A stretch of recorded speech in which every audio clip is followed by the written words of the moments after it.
Everybody, Dutchsinse here, 7:17 p.m. Central Time on Thursday, July 12th, 2012. And I'm over here on my Facebook page. I've been gone for the last 3 days, so I haven't been able to do any updates. Really busy, so it's good to get this out. I want to thank Territory for putting this alert out on the massive CME that occurred. And it was a X1.7. Let's go ahead and look at it. Now this is a projection of the flare and where it's headed. Now Earth is marked in yellow.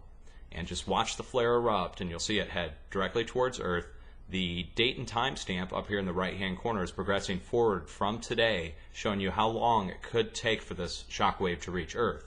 Now what could be caused is, of course, Aurora Borealis occurring further south than we'd normally see it. Also power grid failure, communications disruption, and possibly even large earthquakes and damaging storms a few days after or during this impact.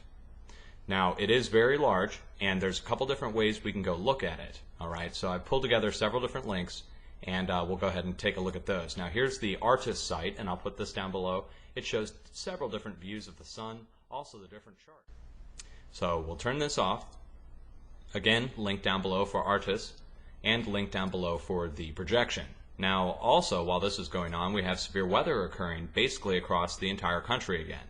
So let's go ahead and turn on radar view for the U.S., and we'll also turn on National Weather Service alerts, Canadian Weather Service alerts, and Titan storm tracking. All right? And you can see it. Everything in blue is hail detected. Everything with a yellow box like this is damaging winds. And then the green is strong cell thunderstorms.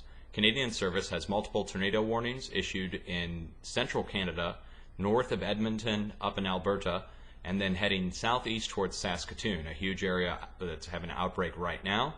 And then further east in Winnipeg, storms heading north by northeast in Winnipeg directly, and then further east just west of Thunder Bay, going out into the backcountry of Canada. So we have Savant Lake, Ear Falls, Wabigoon, anywhere in that region there.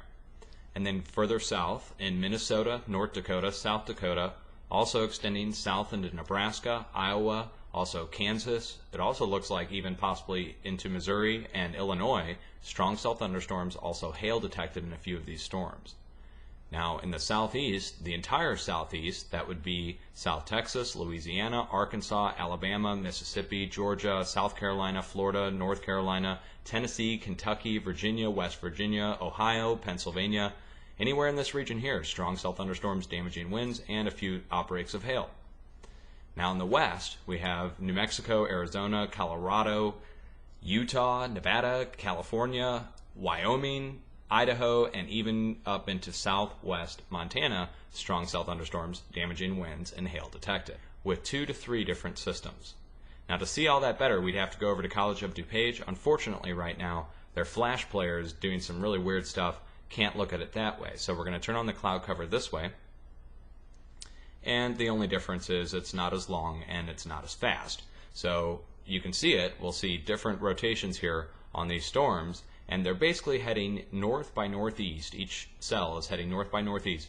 And then down here in the southwest, it's actually still rolling off to the south-southwest. So we've got multiple systems at play that we need to watch for the next few days. That does not count the storm up here off the northwest and the 3 or possibly even 4 now forming tropical systems down here southwest of Mexico. We'll turn on the tropical tracks. We'll go ahead and turn on the cloud cover for the tropics. And so we have Amelia and Fabio. All right, so here's Hurricane Amelia, Category 2, headed west, and then Fabio is heading northwest right now, and it looks like the tracks are saying it's going to go back to the northeast. So we're going to have to watch these 2 systems here. So let me go ahead and animate this up. And if you live in Hawaii, be aware these are heading your general direction. And if you're in watercraft of any kind, that it's going to be rough seas anywhere out here, okay? And that would include in Baja, Mexico, and in Southern California. Now, finally, let's just take a quick look at the earthquakes for the last 3 to 4 days. Here's the last 4 days, and you can see the tremendous amount of movement that's occurred. Puerto Rico, Central America, South America, going up the west coast, a series of 4.0s, going west all the way across Alaska, going down through Japan, swarms of 4 and 5.0 earthquakes, from New Zealand through Vanuatu, can't pronounce that ever, and then west all the way through Indonesia and ending in Sumatra, we have a series of 4 and 5.0 earthquakes. Now, again, dead zone, India. No large earthquakes in India in a very long time, so we need to watch India going west towards Europe again. I would say watch South Europe, okay? It's been at least a month now since we've seen a very large earthquake in Italy, and there are going to be follow-ups after that large movement that occurred about a month and a half ago. All right, folks, so it's been a wild and wacky past week. I'll tell you what, it really has been severe weather every day in the same spots, hail and damaging winds each day, every day. And that's going to carry on into the future. We're going to see it probably carry on like this at least for the next several weeks as this pattern just keeps hold. So if you guys get any confirmations on the hail or any kind of footage or anything like that, put it down below the video and have a plan and be prepared, because it could happen in the middle of the night when those damaging winds or hail comes through. Make sure your car is pulled in, make sure your pets are taken care of, your livestock's put away, because you never know how big this hail could get. Also, tornadoes can come down at a moment's notice, sometimes without any warning at all.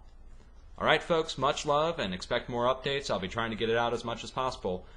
Again, I've been working 2 jobs now, so man, I'll tell you what, in 105-degree heat, guys, it's wild. Be safe and much love, okay?